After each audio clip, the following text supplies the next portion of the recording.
You ask Tiger to solve. This deals with linear equations with one unknown. The final result is u equals 5.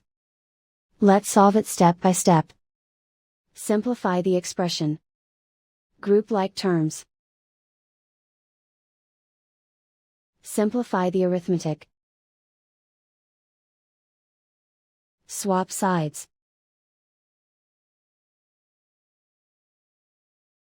Group all constants on the right side of the equation.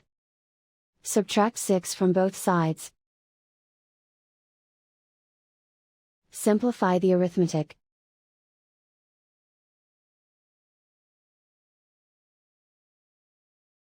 Isolate the u. Divide both sides by -7. Cancel out the negatives. Simplify the fraction. Cancel out the negatives. Find the greatest common factor of the numerator and denominator.